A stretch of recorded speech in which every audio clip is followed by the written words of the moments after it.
Bismillahirrahmanirrahim. Assalamualaikum warahmatullahi wabarakatuh.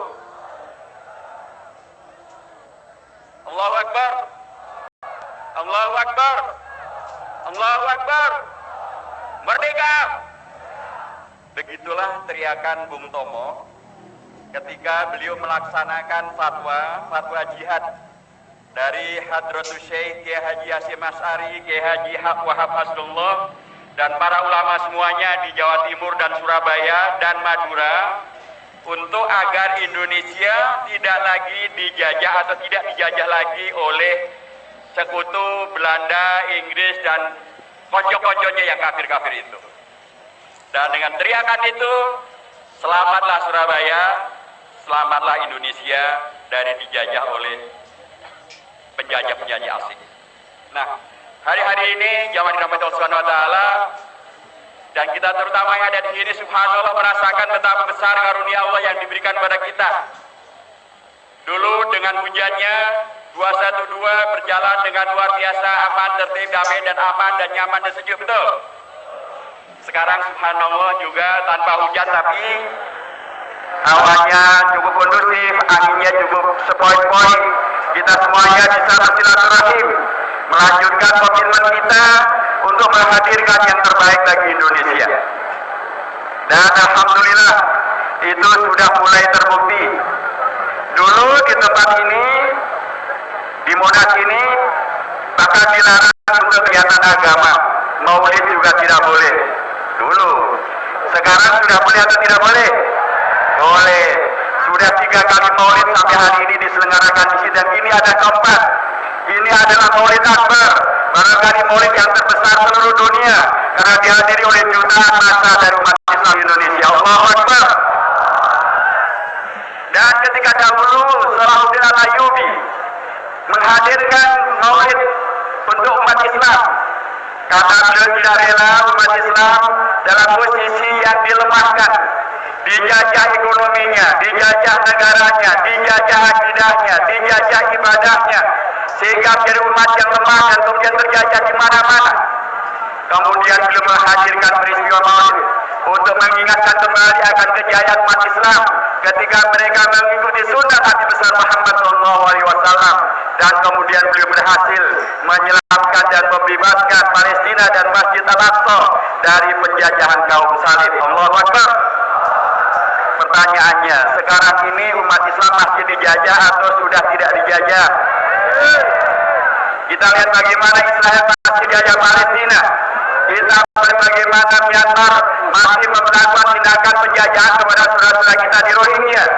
Kita melihat masih ada begitu banyak penjajahan dalam beragam bentuknya, ya ekonomi, ya sosial, ya budaya, ya apa saja yang kemudian menghadirkan pelemahan kedaulatan bagi umat Islam, yang itu semuanya menjadi bagian dari mengapa kemudian seperti pada pagi siang hari ini pun acara ini selain daripada reuni juga dimaksudkan untuk memperingati maulid Nabi besar Muhammad Sallallahu Alaihi Wasallam. Supaya apa?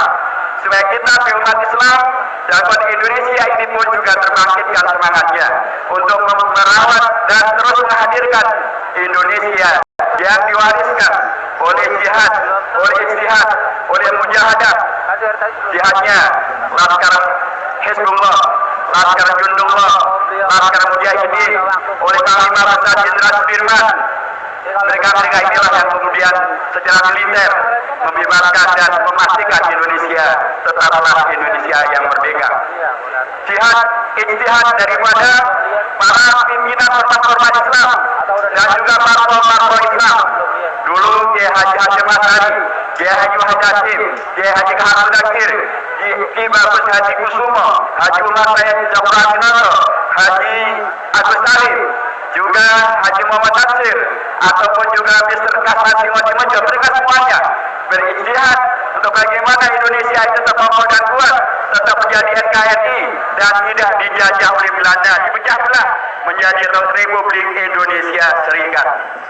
NKRI adalah solusi untuk kemudian Indonesia tidak dipecah belah, dan itulah karenanya Maulid itu adalah suatu cara bagaimana agar kita tersegarkan ingatan kita akan peran sejarah yang bisa dilakukan umat Islam untuk menyelamatkan umat Islam dan negaranya dari penjajahan apapun bentuknya. Terakhir, sekarang kita alhamdulillah di sini berkumpul dengan sepoi-sepoi angin yang membawa kita menikmati ukhuwah Islamiyah yang hadir dan bersama-sama di sini. Tetapi dalam waktu bersamaan, banyak saudara-saudara kita di beberapa tempat sedang mendapatkan musibah. Nama bunga yang bagus-bagus, cempaka dahlia di Indonesia sekarang menjadi musibah. Nama daripada siklon. Banyak saudara kita, termasuk di Bali, termasuk di Rohingya, sedang mendapatkan musibah. Untuk itulah karenanya sangat bagus dalam semangat puasa kedua kita, dalam semangat maulid kita, menghadapi Rasulullah SAW, bagaimana kita membantu saudara-saudara kita yang terkena musibah itu agar mereka tahu bahwa umat Islam betul-betul adalah umat yang satu, umat yang bersatu padu, umat yang berukhuwah Islamnya. Sanggupkah Anda dan kita semuanya membantu saudara-saudara kita yang terkena musibah bencana alam? Bisa kita kembali ke daerah masing-masing dan kemudian gotong royong membantu saudara-saudara kita yang terkena musibah, termasuk saudara-saudara kita di Rohingya, termasuk saudara-saudara kita di Palestina. Allahu Akbar. Itu hanya membuktikan bahwa gerakan ini adalah gerakan yang membawa manfaat, gerakan yang menghadirkan solusi, gerakan yang membawa kepada kebaikan untuk umat manusia di Indonesia maupun di mana saja. Dan itulah sesungguhnya ada cita-cita kemerdekaan Indonesia yang bertemu dengan apa yang dahulu Rasulullah ajarkan kepada kita semuanya, menjadi wa ma arsalnaka illa rahmatan lil alamin. Aku qouli hada wallahu muwaffiq ila aqwamit thoriq wa huwa al-hadi ila sawa'is sabil. Wassalamualaikum warahmatullahi wabarakatuh.